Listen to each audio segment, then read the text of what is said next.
Hello and welcome into another episode of Locked On Wolves. Today on the show, we're going to talk about the Timberwolves' biggest issue in offense, or at least their biggest regression from last year. And it's not turnovers, because that was bad last year and bad this year. There's another area they've really struggled in that they should straighten out in short order if they're going to improve their offense here in the middle stages of the season. We'll talk about NBA power rankings, and we'll preview episode 4 of Timberwolves Warriors here tonight. It's all upcoming. Welcome in. You are Locked On Wolves.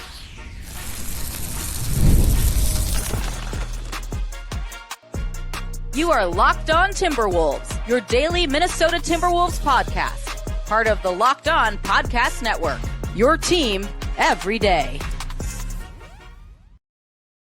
Hello and welcome to the Locked On Wolves podcast, part of the Locked On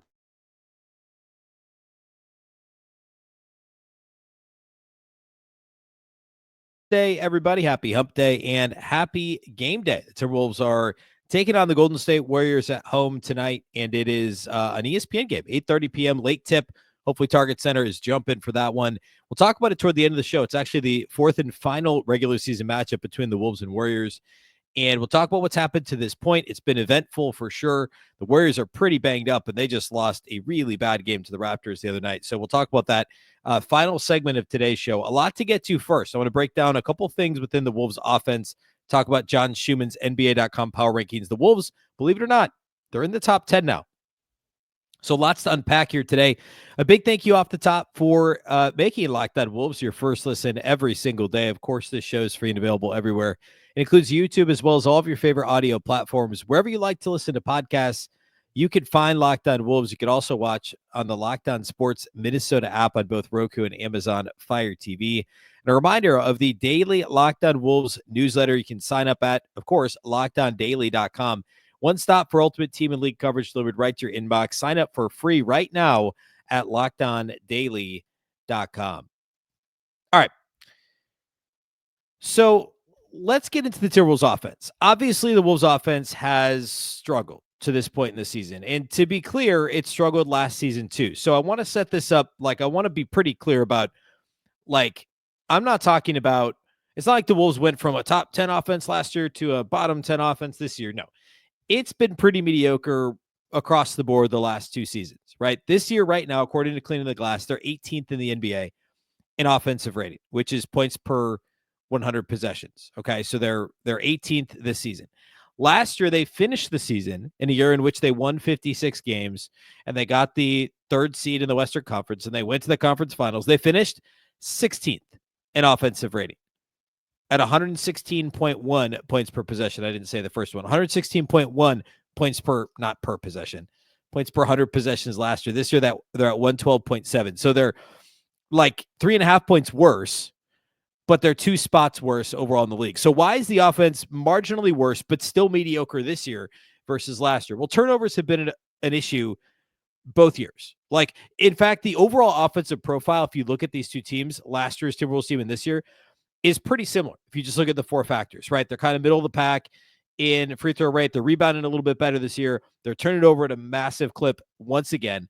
Currently, league-wide, the Timberwolves are 23rd in turnover rate, 16.1%. Okay. Last season, they finished, if my thing will unfreeze, the Timberwolves finished last year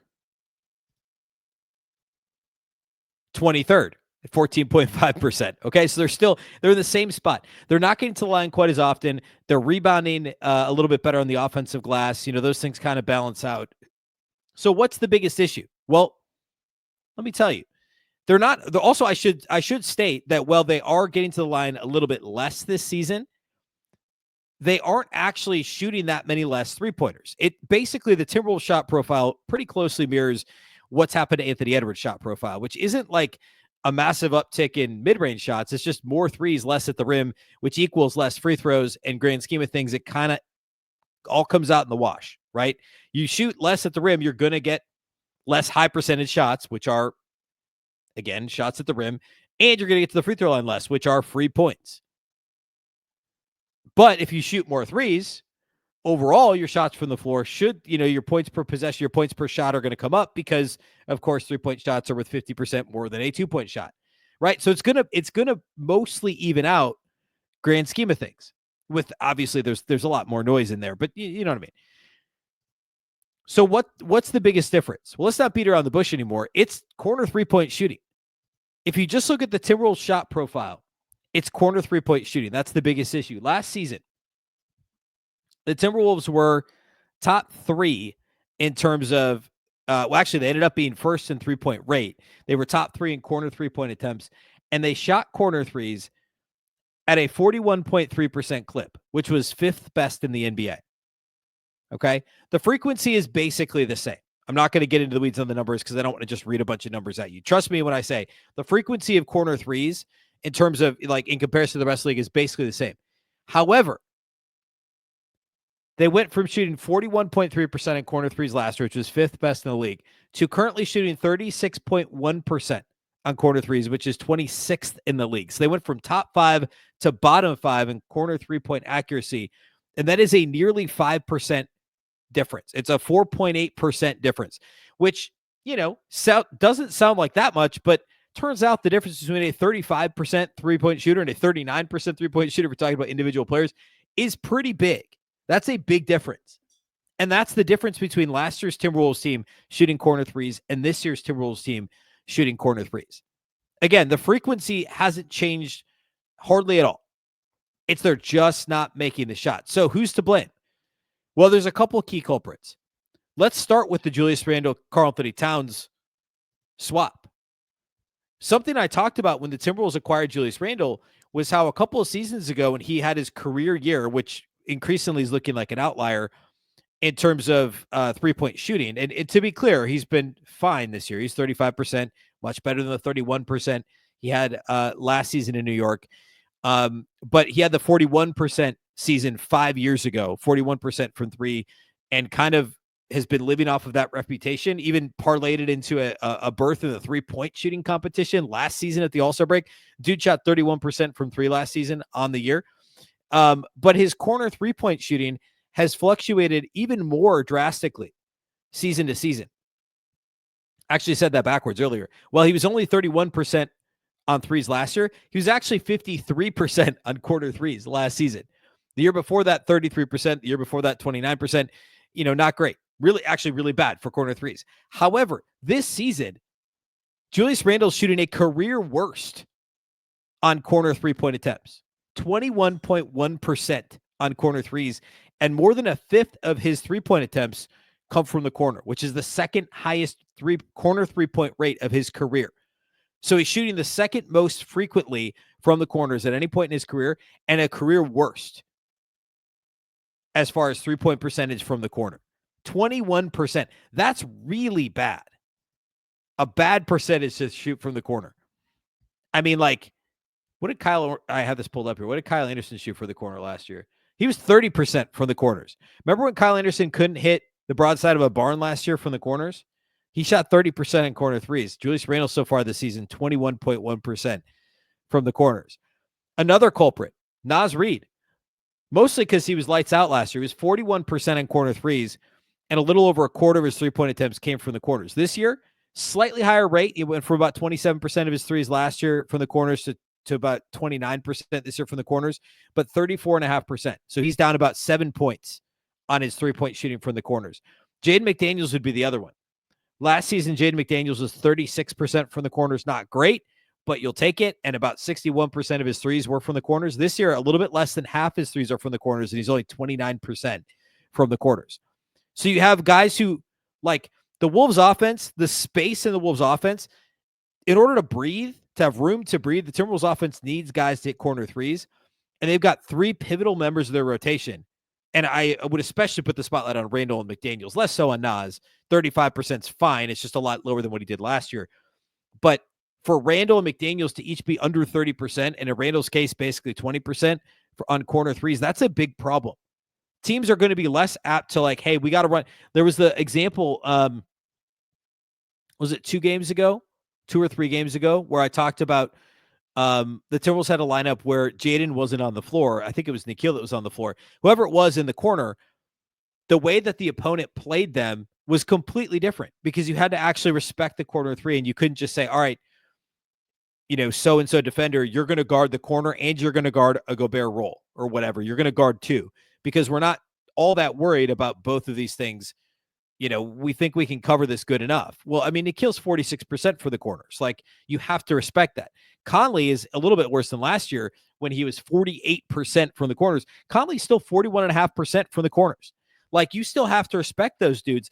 And that's why Conley and Alexander Walker and DiVincenzo doesn't shoot from the corner very much at all. He's only 30%, but like less than a fifth of his 3-point attempts come from the corners. He's mostly above the break, and he's great from above the break. Conley and Nickeil Alexander-Walker have a role in this rotation because they have gravity in the corners. Teams have to respect them. I want to unpack this just a little bit more, and then we'll move on to talk power rankings and Wolves Warriors tonight. We'll do all that here next.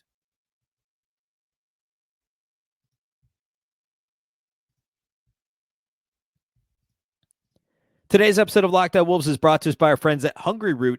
When it comes to grocery shopping and meal planning, I've had an ongoing problem. I just don't have time. I know I'm not alone.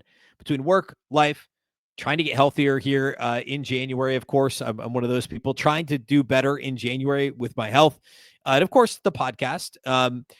I've been feeling a little bit stressed out trying to do all those things at once. You go to the grocery store, you buy things you don't need, which I'm guilty of doing, especially when I go and I'm hungry. Then you end up with no time to actually cook, and sticking to your health goals becomes even more of a struggle. But everything can change if you give Hungryroot a shot. Seriously, it could be an absolute game changer. It's the easiest way to eat healthy without all the stress. Hungryroot is like having a personal shopper and a nutritionist all in one. They take care of your grocery shopping, recommend meals and groceries based on your taste and health goals, from anti-inflammatory to high protein and gluten-free options. And the best part is that every meal can be ready in 15 minutes or less. Talking quick, healthy meals that actually taste great. They can all be delivered straight to your door. It's a huge time saver. It can make healthy eating so much simpler. You're going to love Hungryroot. For a limited time, get 40% off your first box and a free item in every box for life. For life, just go to hungryroot.com/LockedOnNBA and use the code LockedOnNBA. That's hungryroot.com/LockedOnNBA, code LockedOnNBA, to get 40% off your first box and a free item of your choice for life. hungryroot.com/LockedOnNBA, code LockedOnNBA. Don't miss out on Hungryroot.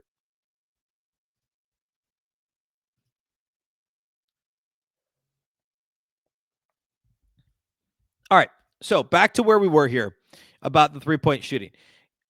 Teams, like, functionally, this is a problem, right? Like, you can't be 5 points worse on corner threes when it's that big of a deal to space the floor for the Goberts and frankly, I mean, in spite of Gobert spacing the floor, right? Mostly for Ant, but also for Randle attacking off the catch. Even for guys like Nas, who like to attack off the catch from the perimeter, similar to what Karl-Anthony Towns used to do. With Gobert in there, or whether or not he's in there, to create space, you need guys that other teams respect from the corners.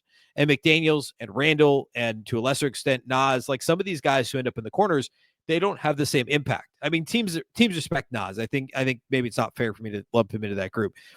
But in terms of the actual output, his 3-point percentage from the corners is still 5-6 points worse than what it was last year, and that adds up. But the big culprits are Randle and McDaniels.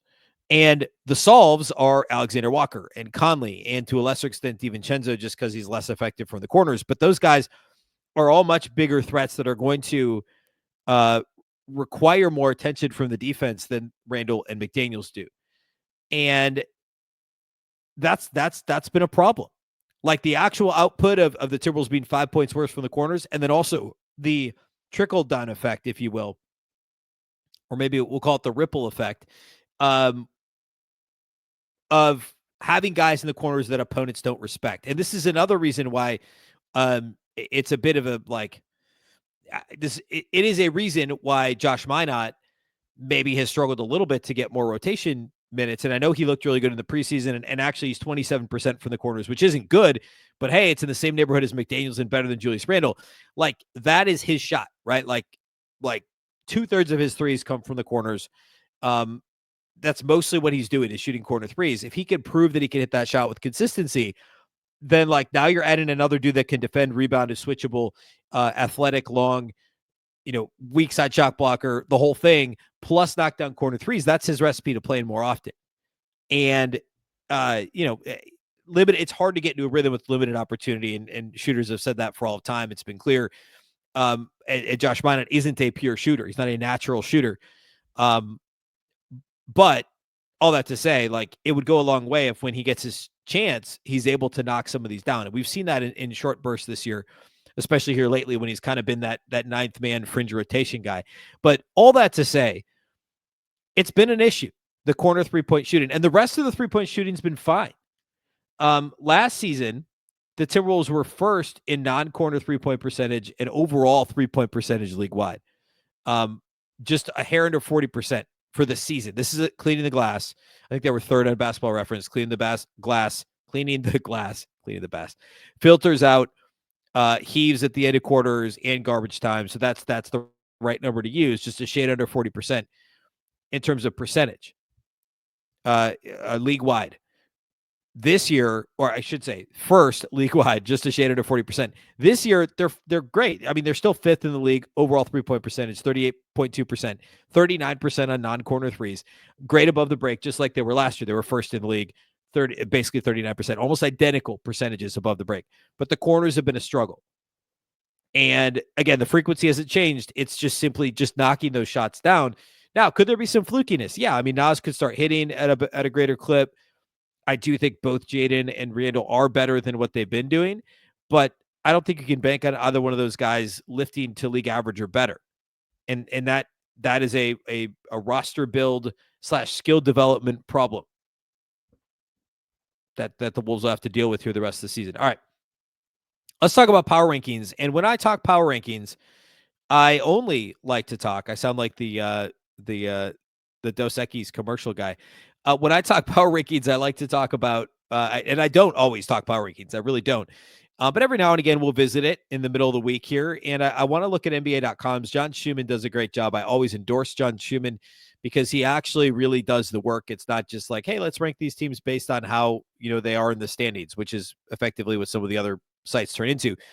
But the Wolves on his ranking went from 11 to 9 this week. I think they were in the top 10 the week prior to last two. They've, of course, won 3, lost 3, won 3, lost 3 now for weeks, which he points out. But what did I say there? Yeah, they're 9th. So they're a spot ahead of the Clippers. They're a spot behind the Pacers, 2 spots behind Denver. So, it's close to reflecting the actual standings, but Schumann takes into effect, and this is before the Wizards win, which was, I think, assumed. But he likes to point out offensive rating, defensive rating, overall net rating, etc., takeaways, streaks for each team, what's relevant, etc. So, like, for instance, Schumann points out Dante DiVincenzo replaced Mike Conley in the starting lineup last week when the new group outscored the Wolves' opponents by 15 points in 52 minutes. DiVincenzo had 9 or 10 assists in 2 of the 4 games, will also continue to shoot well from beyond the arc. He's 44.8% from three-point range over the last 13 games, up from 31.9%. So up, 13 percentage points from prior to the last 13-game stretch. This is a super interesting note.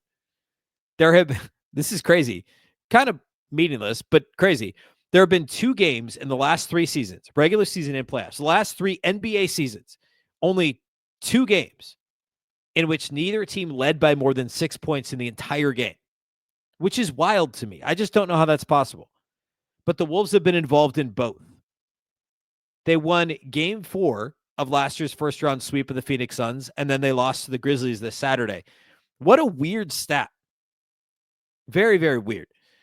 He also points out the Wolves lead the league with 25 clutch games this season, and they're 12-13 in those games, ranking 29th in clutch offense. Now, this is an interesting point I want to spend a moment on. I've talked about how I think challenging the Timberwolves schedule has been to date.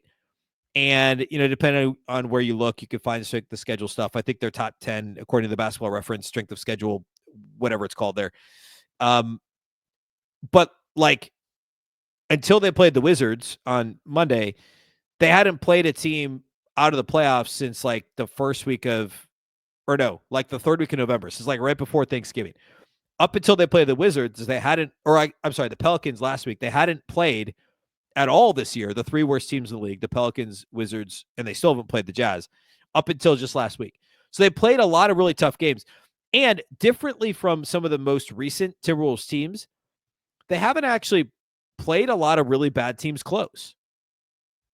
Now, I guess they've lost some games to bad teams that end up being a little bit close, but most of these close games we're talking about are against good teams. Let's see. Let's look at this. So like games that they've lost to bad teams. I mean, they've got blown out in both Portland games, so neither of those were clutch games against bad teams. I guess the Raptors' loss was a close game against a bad team, and that is kind of it. They got blown out by Detroit. They got blown out by Atlanta. They got, I guess, one of the Golden States technically. I mean, they're under 500 right now. They're not a bad team, but that's kind of it. So these clutch games, it's not like they're coming against the Pelicans, the Pistons, the Wizards, and the Pistons are better than those teams, but you know what I mean. My point is the close games that they're playing, that they're losing to good teams, which is obviously not great. You don't want to lose the games, of course. However, it's a lot different than losing close games to bad teams. If they're winning close games against bad teams, fine. The ones that they're losing are against actual good teams. And we could go on down the list. I mean, I guess the one you'd call out as terrible was the Miami with no anybody, that game back that started kind of the downturn in early November. But besides that, like the two Celtics losses, the overtime to Houston, the Kings losses, the Knicks loss, I guess, was a blowout. But let's see, most recently the Memphis loss, which obviously was very bad, but that's a good team. So my point is the clutch thing isn't really like concerning to me either way, other than you'd like your clutch offense to be better than 25th or 29th, excuse me. However, they're playing good teams close. And that's my takeaway there. But anyway, he's got go read it over at NBA.com. There's a lot of good stuff there. He does a really good job breaking it down. The teams ahead of the Wolves, I mentioned the Pacers, Nuggets are 7, the Knicks are 6, and the top 5 are obvious. Memphis, Houston, Boston, OKC, and Cleveland are your top 5 on John Schumann's power rankings. All right, let's close by talking Wolves Warriors. The 4th and final game of their season series is tonight. We'll break all that down here next. Today's episode of Locked On Wolves is brought to us by our new friends at WayFair. After the holiday hustle, there's nothing like giving your home a little TLC. I always find that decluttering and refreshing my home helps get me back into a routine. Whether you're tidying up, clearing out, or just want to give your space a new look to start the year, WayFair has everything you need, all within your budget. I'm currently looking for a floor lamp. I mentioned this yesterday, a tall floor lamp. I've got weirdly tall ceilings. I want a tall lamp. I found a few options on a WayFair.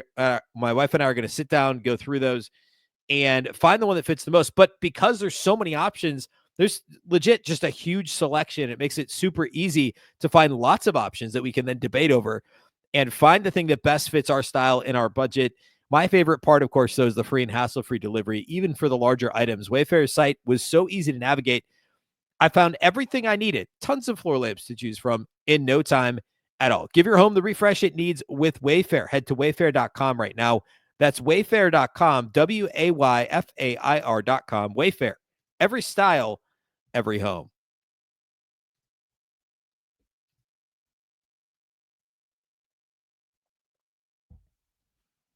All right, let's talk Wolves Warriors. So remember back in, I don't know, when was it? It was in December. The Wolves played 2 games in 3 days in Golden State. Consecutive games in the Bay Area. They won the first one pretty easily. They held the Warriors to 90 points. The Warriors at the time were 13-8 coming into that game. And Draymond Green was returning, came off the bench. Otherwise, they were mostly healthy. Andrew Wiggins got hurt during the game, got hurt or got sick. I think he got hurt during the game, twisted an ankle, if I remember right. Didn't play in the second half. But Steph Curry played 32 minutes. Now, the Warriors have gone through, like early in the season, they were playing 13 guys and everyone was praising how deep they were. And why can't Chris Finch be like Steve Kerr and play all these guys? Well, I mean, guess what? The Warriors are now under 500. The Wolves are, albeit, not gangbusters, but they're like 3 above 500 and, 3 or 4 spots ahead of Golden State in the West. So for whatever that's worth, Golden State now, you look at what they tried it out there in that loss to the Raptors a couple nights ago, and it's not great. I mean, Draymond didn't play. He was, I think he was sick. They've got some other guys out. Let's see. They've got actually a bunch of guys out. I got the list here. Draymond, let's see. Kuminga did not play against the Raptors. Gary Payton's been out. Brandon Podziemski's been out now for a few days. And Trace Jackson-Davis left that game against the Raptors early. He played 30 minutes, but then left with an injury, and he's questionable for the Wolves game. So, and of course, they traded for Dennis Schroeder, who did play in the last game against the Wolves. But this team has looked way different. That first game, Minnesota Golden State, the Warriors made an adjustment from game 1 to game 2. When Minnesota held them to 90 points, they won by 17. A couple nights later, Golden State moves Brandon Podziemski to the bench. They put Draymond Green back in the starting lineup. They decide to play bigger. They bring Buddy Hield into the starting lineup. He only played 13 minutes in that initial 17-point loss. He started and played 35 minutes and dropped 27 points, 7 made threes in the starting lineup for Golden State. They essentially swapped out 3 different starters. They moved Looney to the bench. They started Gary Payton II in that second game against the Wolves, and Golden State flipped the script. They beat the Wolves by 8. The last time out, which was just a couple of weeks ago, I take that back. It was a couple days before Christmas, so 3 weeks ago or so. The Warriors beat Minnesota in Minnesota by 10. Golden State was still 3 games above 500 at the time, and Kyle Anderson started in that game. There was no Draymond Green due to injury in that one. Wiggins had 9 points on 11 shots in his return to Minnesota. Steph was great, had 31 and 10. And Schroeder started, but didn't do a whole lot for them. Kuminga was back on the bench. Looney back on the bench. Hield back on the bench. Payton back on the bench. Podziemski. So all 5 of those guys who started at least one of the 2 games against the Wolves back in November were off the bench for Golden State this time around. Now you look at the Raptors game the other night. And the starting lineup is Jackson Davis, Wiggins, Curry, Schroeder, and Hield back in the starting lineup. Buddy Hield had 8 points on 13 shots, was 2 of 10, which scares me a little because he's hurt the Wolves so much in the past, and it feels now like he would be I don't know, in line for a better game. All that to say, Golden State, I maintain, is not a bad matchup for Minnesota. It would be good to win this game for a lot of reasons. Of course, upcoming, they've got Cleveland.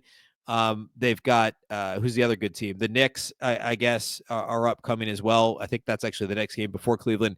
So this is the most winnable game for the foreseeable future for Minnesota.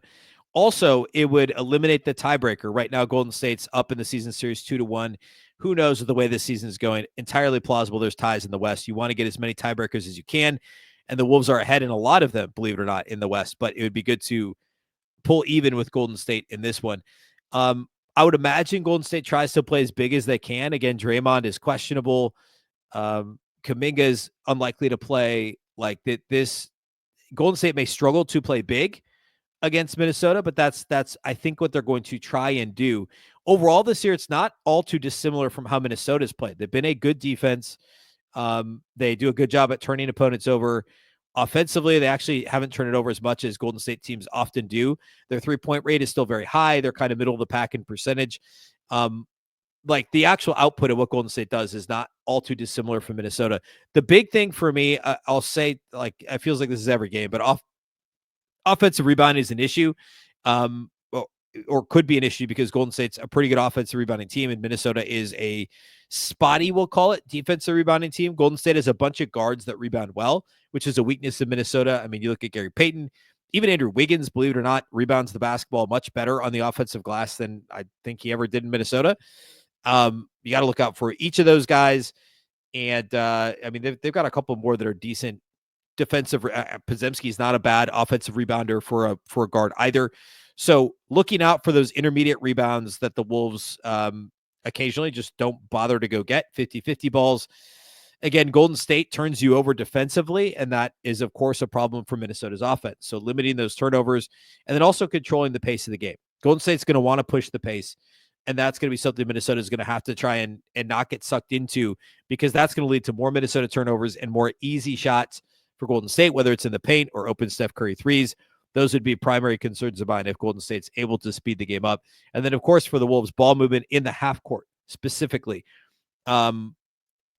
They fell into that trap a couple of games ago when they lost to Memphis, was too much ISO ball. They did it against Washington too. It worked out because Ant had 41, and it was the Washington Wizards who have the league's worst offense and the league's worst defense, and it was still a bit dicey. So you do that against a team like Golden State, a good defense, even if Draymond doesn't play, you could be in a lot of trouble. So passing the basketball offensively is going to be a big thing for Minnesota in this one. All right. That's all I got for you today. I believe we'll have the postcast back on Locked On Sports Minnesota on YouTube following the game, and that should be Luke Inman and our guy Jack Borman over at, again, the Locked On Sports Minnesota page, the channel on YouTube. I'll be back on Thursday with the post-game pod. We'll talk Wolves Warriors for Wednesday night. set you up for the Wolves' next game, a big weekend ahead against some good teams as well. We'll talk about that later in the week. I believe the Wolves play Friday, Saturday. I think it's a back-to-back situation. So we'll talk about both those games on Friday's show. Thursday will be the post-game pod from tonight's game. So big week, big weekend ahead. I guess now that the Vikings are out of it, a lot more eyeballs on the Timberwolves. So let's hope the Wolves can pull it together here a little bit this season.